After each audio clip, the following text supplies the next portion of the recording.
한국 도로에서 사고는 늘고 있습니다. 그런데 대책이라고 나오는 말은 여전히 교육입니다. 안전교육을 받으세요. 조심해서 운전하세요. 가능하면 면허를 반납하세요. 물론 교육은 필요합니다. 조심도 필요합니다. 하지만 묻고 싶습니다. 사람이 죽고 아이가 죽고 외국인, 관광객 가족까지 무너진 뒤에도 정말 교육만으로 이 문제를 막을 수 있습니까? 서울 용산에서 한 일본인 가족이 택시에 탔습니다. 한국 여행을 왔던 젊은 부부와 생후 9달 된 아이였습니다. 그런데 그 택시는 중앙선을 넘어 반대편 차량과 충돌했습니다. 보도에 따르면 운전자는 70대 택시기사였고 음주나 약물 정황은 없었지만 경찰 조사에서 페달을 잘못 밟은 과실을 인정한 것으로 전해졌습니다. 그 사고로 일본인 부부는 다쳤고 병원으로 옮겨졌던 9달 된 아이는 끝내 세상을 떠났습니다. 이건 단순한 교통사고 한 건으로만 볼 수 있을까요? 한국을 찾은 외국인 가족에게 한국 도로는 어떤 기억으로 남았을까요? 여행지에서 아이를 잃은 부모에게 우리는 무엇이라고 말할 수 있습니까? 물론 이 사고 하나만으로 모든 고령 운전자를 위험하다고 말해서는 안 됩니다. 나이가 많다고 모두 운전을 못하는 것도 아니고 젊다고 모두 안전하게 운전하는 것도 아닙니다. 난폭운전도 있고 음주운전도 있고 과속도 있고 휴대전화 운전도 있습니다. 문제는 나이가 아니라 위험입니다.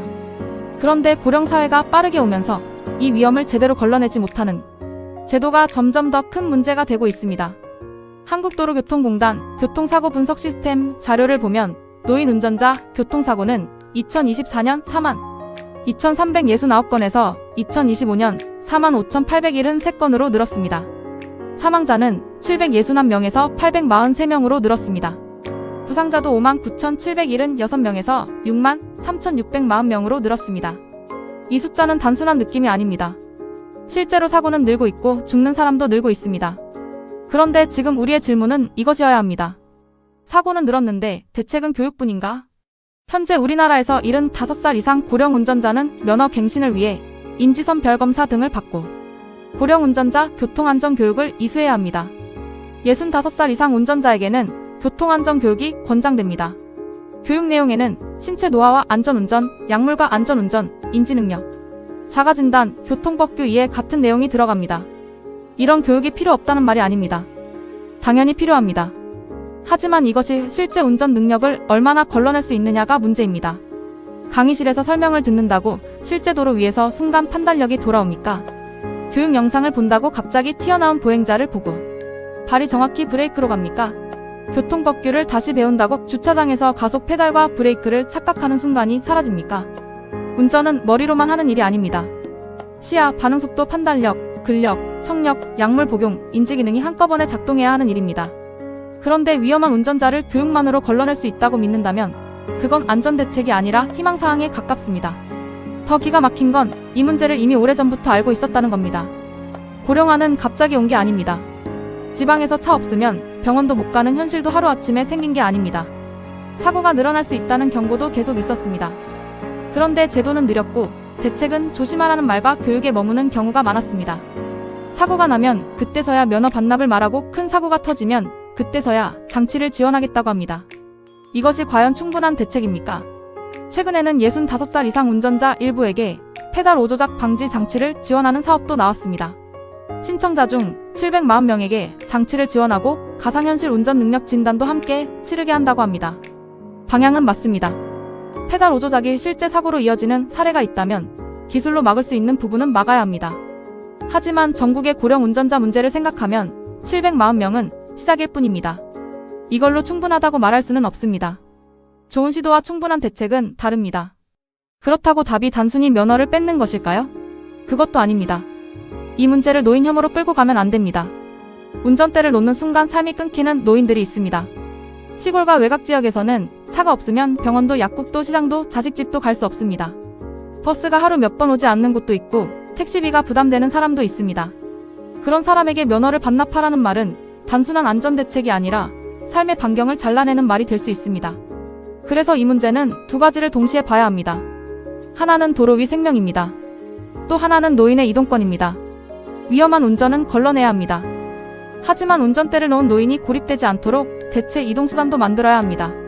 이 둘 중 하나만 말하면 반쪽짜리 대책입니다. 위험하니 무조건 빼앗자는 말도 부족하고 불편하니 계속 운전하게 두자는 말도 무책임합니다. 국가는 둘 중 하나를 선택하라고 국민에게 던질 게 아니라 둘 다 지킬 방법을 만들어야 합니다. 다른 나라들은 이미 이 문제를 오래 고민해왔습니다. 일본은 대표적인 초고령 사회입니다. 일본은 70살 이상 운전자에게 면허 갱신 때 고령자 교육을 요구하고 75살 이상은 사전에 인지기능 검사를 받게 합니다. 인지기능에 문제가 있다고 판단되면 추가 조치가 이어질 수 있습니다. 일본은 우리보다 먼저 이 문제를 제도화했습니다. 하지만 일본도 완벽한 답을 찾은 것은 아닙니다. 고령 운전자 사고는 여전히 사회 문제이고 페달 오조작 사고 역시 계속 논란이 됩니다. 그래서 일본의 사례는 이렇게 봐야 합니다. 앞서가고 있지만 일본조차 아직 싸우는 중이다. 미국도 숫자가 큽니다. 미국 도로교통안전기관 자료에 따르면 2023년 고령 운전자가 관련된 교통사고 사망자는 8,493명입니다. 미국은 땅이 넓고 자동차 의존도가 높은 나라입니다. 그래서 고령 운전 문제는 단순한 면허 문제가 아니라 생활과 생존의 문제이기도 합니다. 흥미로운 점은 미국 자료에서도 고령 운전자를 무조건 위험한 집단으로만 보지는 않는다는 겁니다. 중요한 것은 전체 고령자를 한꺼번에 몰아세우는 것이 아니라 실제 위험군을 정확히 찾아내는 것입니다. 영국은 70살이 되면 운전면허를 갱신해야 하고 그 뒤로는 3년마다 다시 갱신해야 합니다. 하지만 영국도 기본적으로는 본인이 건강상태와 시력 요건을 신고하는 방식에 가깝습니다. 2024년 영국에서는 고령 운전자가 관련된 사고에서 사망하거나 크게 다친 사람이 3,300명으로 집계됐습니다. 여기서도 질문은 같습니다. 갱신만으로 충분한가? 자기 신고만으로 안전을 지킬 수 있는가? 운전자가 스스로 괜찮다고 말하면 정말 괜찮은 것인가? 호주도 이 문제에서 자유롭지 않습니다. 국토가 넓고 지역 간 거리가 긴 나라일수록 자동차는 선택이 아니라 생활 기반입니다. 고령 운전자의 이동권 문제는 호주에서도 큰 고민입니다. 면허를 제한하면 안전에는 도움이 될 수 있지만 동시에 병원과 생활시설 접근이 어려워질 수 있습니다. 그래서 호주 사례는 우리에게 한 가지를 말해줍니다. 교통안전은 운전면허 제도만으로 끝나지 않는다. 대중교통, 지역교통, 돌봄 이동 서비스까지 함께 설계해야 한다. 그렇다면 가장 잘하고 있다고 평가받는 쪽은 어디일까요? 고령 운전자만 따로 보면 일본의 제도가 참고할 만합니다.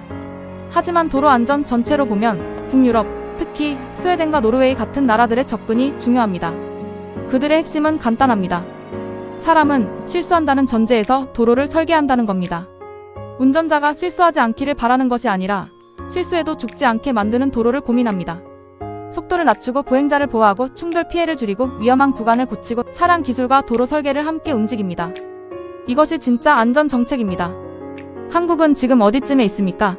사고가 늘면 교육을 말합니다. 사고가 커지면 면허 반납을 말합니다. 또 다른 사고가 나면 장치 지원을 말합니다. 물론 다 필요한 조치입니다. 하지만 이것들이 따로따로 흩어져 있으면 큰 구멍은 그대로 남습니다.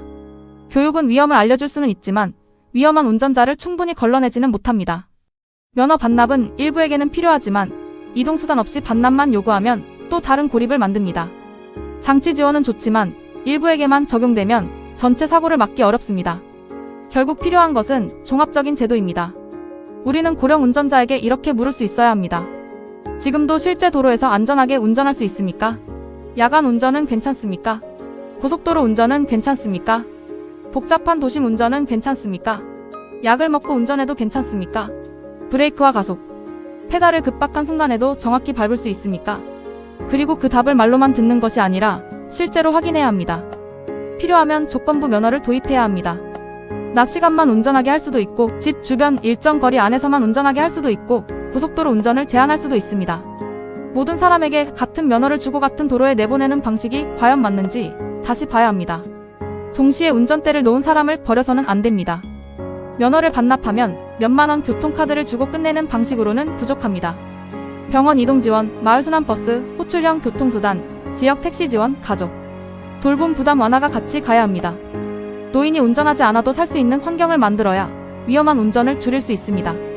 운전을 못하게 하는 것이 목적이 아니라 운전하지 않아도 살아갈 수 있게 만드는 것이 목적이어야 합니다. 그리고 이 문제를 세대 싸움으로 만들면 안 됩니다. 젊은 사람들은 도로 위에서 불안합니다. 횡단보도에서, 버스 정류장에서, 인도역 도로에서 갑자기 차가 돌진할까봐 두렵습니다. 반대로 노인들은 운전대를 놓는 순간 내가 사회에서 밀려나는 것 아닌가 두렵습니다. 양쪽 모두 두려움이 있습니다.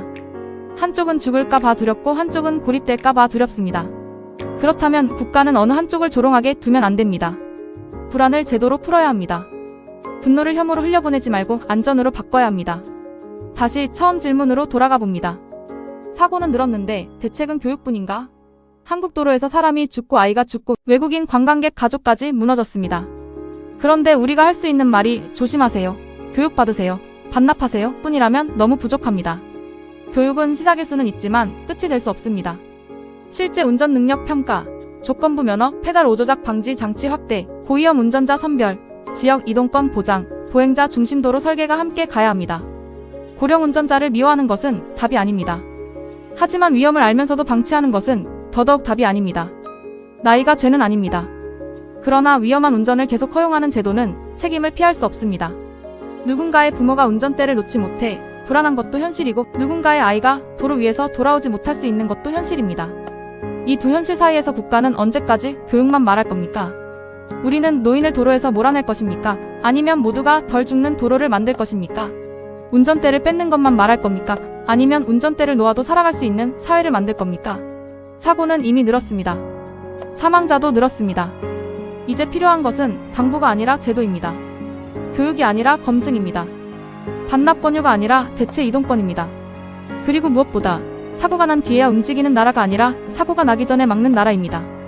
여러분은 어떻게 생각하십니까? 고령 운전 문제, 지금처럼 교육과 권유만으로 충분하다고 보십니까?